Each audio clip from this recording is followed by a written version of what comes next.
At a tender age of 3, he narrowly escaped death when the sack he was sleeping on caught fire.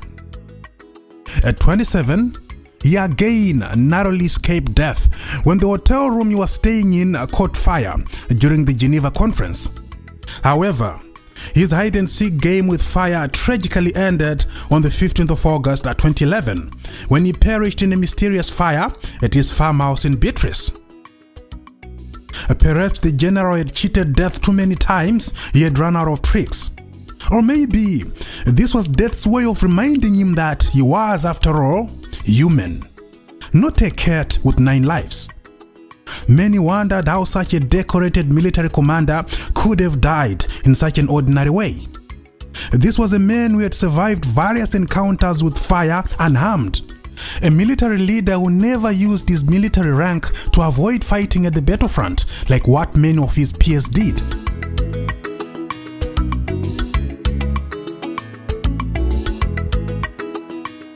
As we examine the Nhari rebellion within the context of the Rex Nongo story, a critical question arises. If Nhari and his group had succeeded in their rebellion, what would have happened to Tongogara? Would he be celebrated today? And what about Nongo himself? He was part of Tongogara's high command which Nhari was trying to get rid of. Would we be celebrating Nongo today? What would have become of him? Would Taffy be producing a series about him today?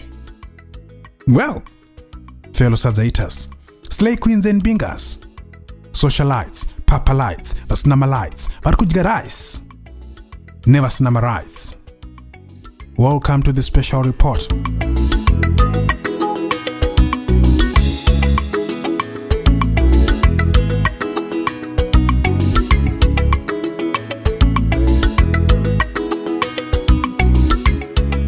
This is part 3 of the Rex Nongo series.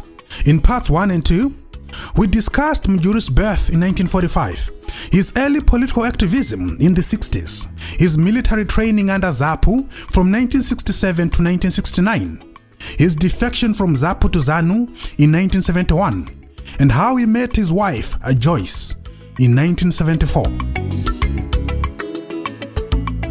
We also talked about his rise in Zanla and his role as commander of the combined Zipra and Zanla forces under Zipa. But today, we're going to focus on the Nhari rebellion and its circumstances in the context of the Rex Nongo story. We are exploring the life, the politics, and the death of Solomon Mujuru. Now, one of the key sources for this series has been a book by Dr. Miles Tendi titled The Army and Politics in Zimbabwe. It's available on Amazon. To understand the Nhari rebellion in the context of the Rex Nongo story, we must begin the story in 1973, when Zanu was still based in Zambia. You see, the year 1973 marked a critical turning point for Zanu. Events that year set the stage for numerous challenges that would affect Zanu in the years to come. In particular, the outcome of an elective conference that was held in Kafue triggered a series of events that culminated in Zanu's first major encounter with dissidents, a period known in history as the Nhari Rebellion. Notably, the operation to suppress the Nhari Rebellion was codenamed Operation Gukuraundi. So you see, Gukuraunda inakutanga kuma 80s wangu. Vana Nhari were the first casualties of Gukuraundi. But we can't start talking about the Nhari rebellion without fully understanding the high command and the Darere Chimurenga. Because keep in mind, the Nhari rebellion was a coup d'etat on Tongogara's high command.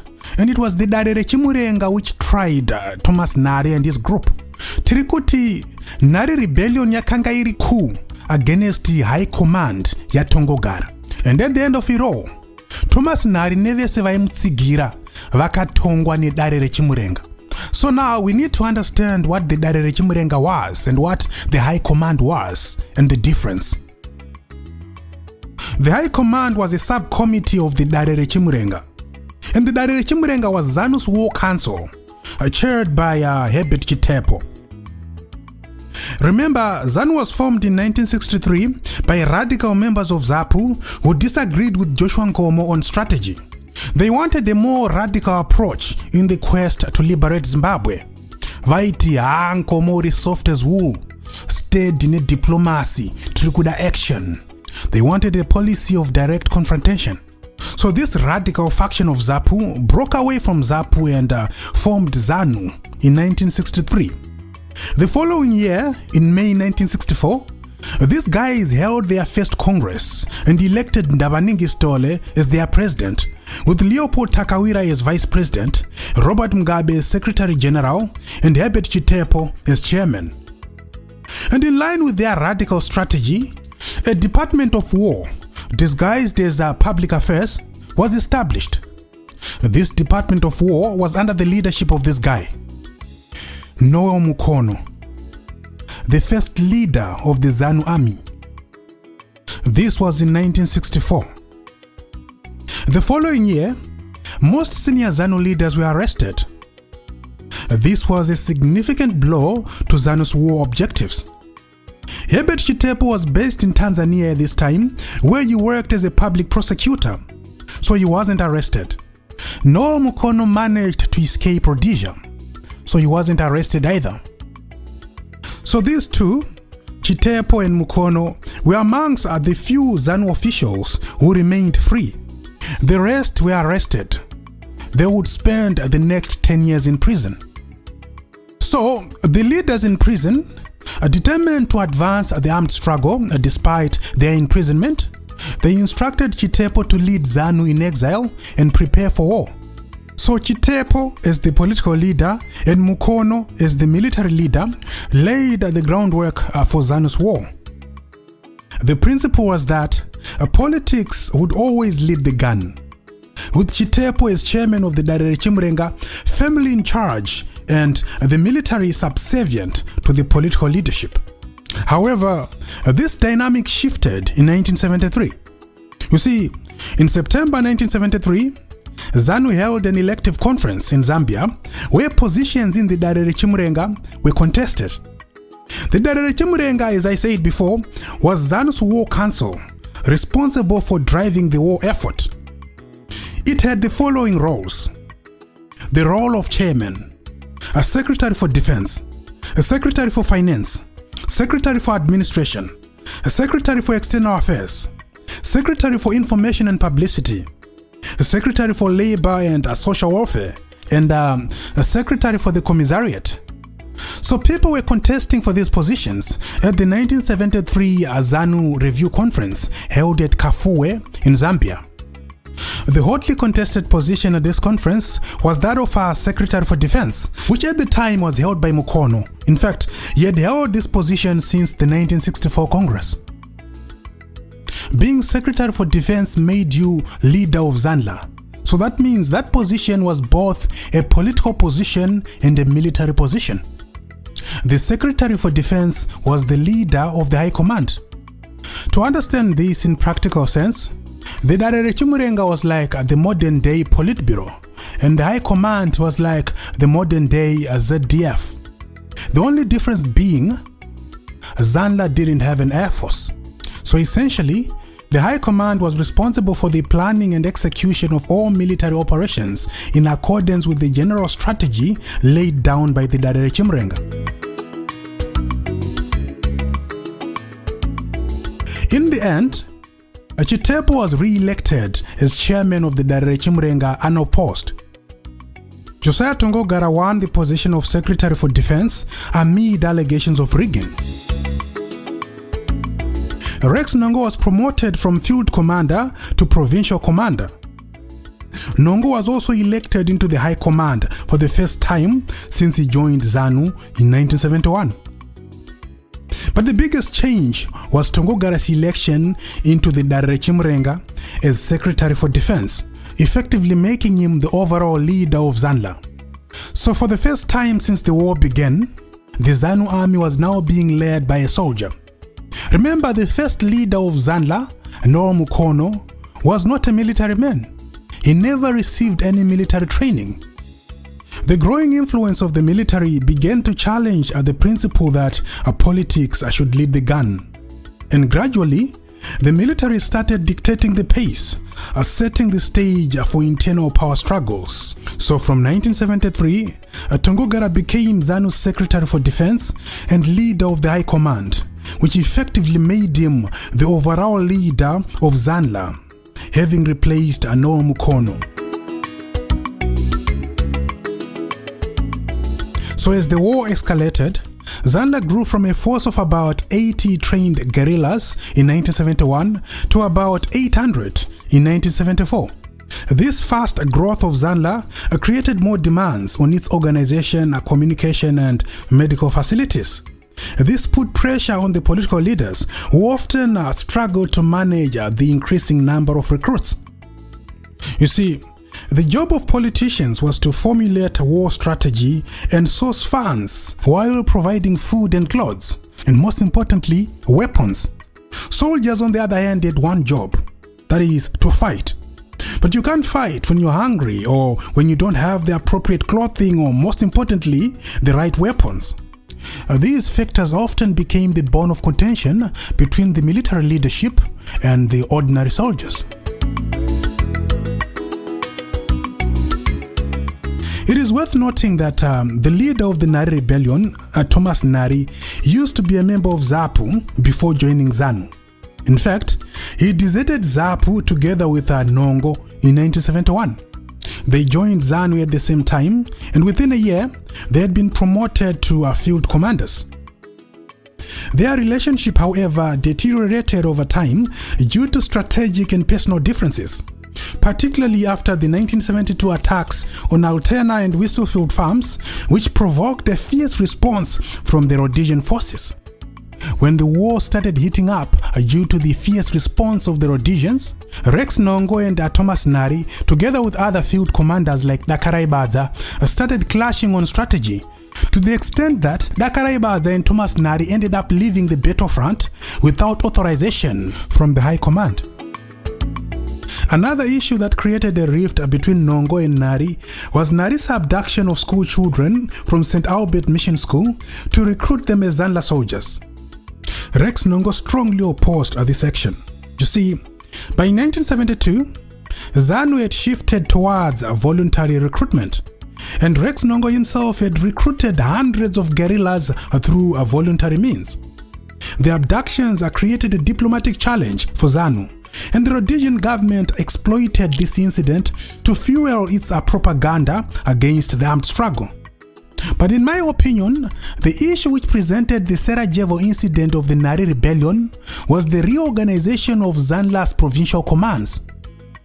You see, when ZANU was still based in Zambia, its army had 3 provincial commands. These were Zimbabwe-Zambia, ZZ, led by Rex Nongo after 1973, Mozambique-Malawi-Zambia, MMZ, led by Joseph Chimurenga, and Botswana-Bulawayo-Zimbabwe, BBZ, led by Vitalis Zvinavashe. So what happened is that Zvinavashe was moved from BBZ to MMZ, and Chimurenga was moved from MMZ to BBZ.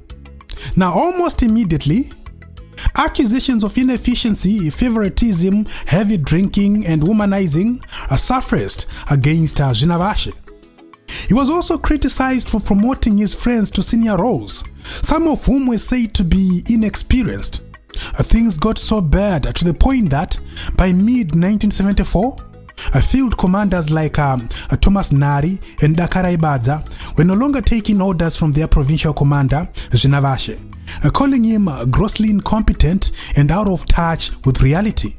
They were also frustrated with the High Command's mismanagement of things, including supply shortages and poor communication, and also the leadership's failure to visit the front lines. Whatever anger or frustration they had with Tongogara, they took it out on Zvinavashe, to the point of not taking his orders sometimes. Remember, Zvinavashe was the provincial commander. They were under his command. Of course, it didn't help that Zvinavashe himself was doing a lot of things that they were not happy about. So pursuant to this, A military tribunal was set up in June 1974, comprising of Cletus Chigoe, Robson Manyika, Rex Nongo, Zinavashe, and Patrick Mupunzarima. They met in Lusaka to address the rebellious commanders' actions. Some, including Dakaraibaza, were demoted and forcibly returned to the front, while others faced public beatings. Well, of course, this harsh punishment didn't solve anything. If anything, it made things worse, because they simply punished the rebellious commanders but failed to address their grievances. In fact, they didn't even attempt to address the grievances. This was a ticking time bomb, a disaster waiting to happen, a perfect breeding ground for a coup. It was only a matter of time. And in late 1974, a leadership vacuum emerged when senior Zenla commanders, including Rex Nongo, traveled to China on a study tour. Shortly afterwards, Tongogara and Chitepo also traveled to Romania.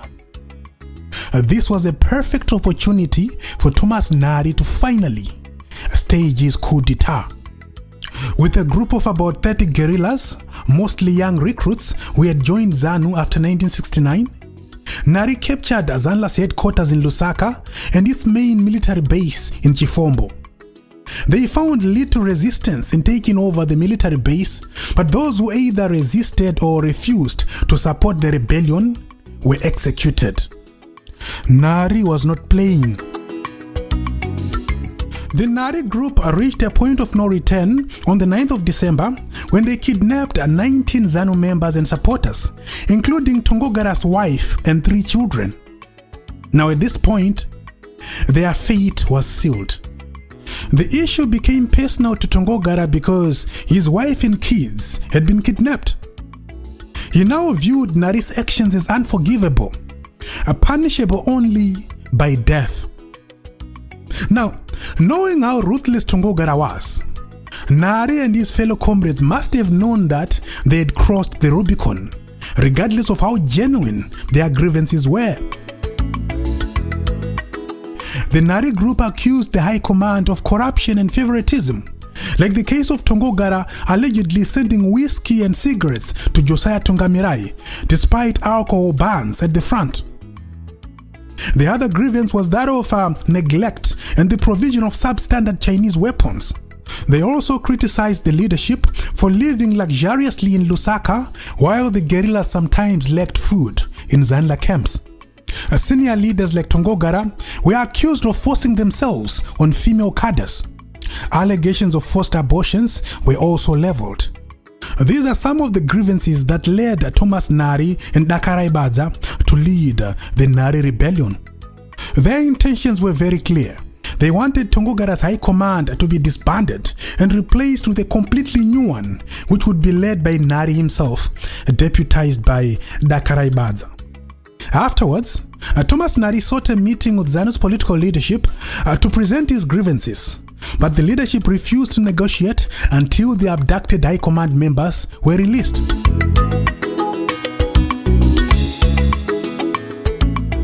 And in response to the rebellion, Tongogara assembled a force of approximately 250 loyal guerrillas for a military operation codenamed Operation Gukurahundi. This is the operation that took back the captured military base and freed the captured high command members. However, Thomas Nhari and a few others escaped but were eventually captured with the help of Frelimo.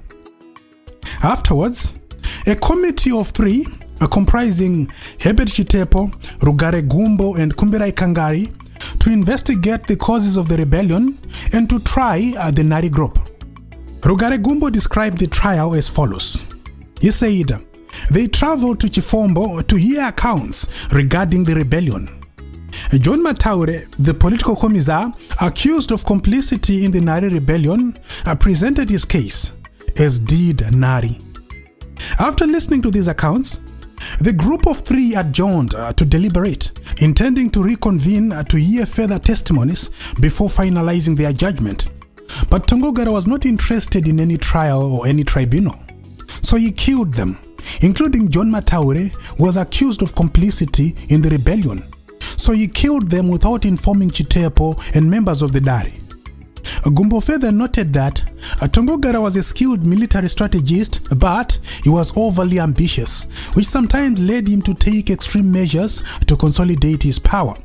So feeling threatened by the rebellion, Tongogara responded harshly, Gumbo said. He even added that prior to the rebellion, Tongogara frequently made unilateral decisions without informing the Darere Chimurenga.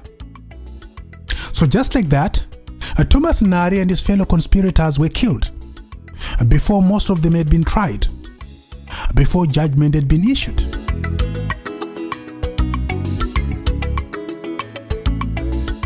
Now let's focus our attention on the role of Rex Nongo in suppressing the Nhari rebellion. As I said before, Thomas Nhari exploited the leadership vacuum created when Nongo and other high command members traveled to China for a study tour. Before this trip, Rex Nongo warned Tongogara that a rebellion might happen. Thomas Nhari was unhappy because of ongoing problems that Tongogara and the other leaders had ignored for years. Rex Nongo was reluctant to go to China, suspecting that Nhari might use the absence of senior leadership to launch a full-scale rebellion. However, Tongogara dismissed this possibility, perhaps believing that no one would dare challenge his authority so openly. What made it worse was that shortly after Nongo and the other senior military leadership left for China, Tongogara and Chitepo departed for Romania. This gave Thomas Nhari the perfect opportunity to stage a coup. Rex Nongo later said the following regarding Thomas Nhari and his group. He said, "Those guys were involved in a power struggle with Tongogara.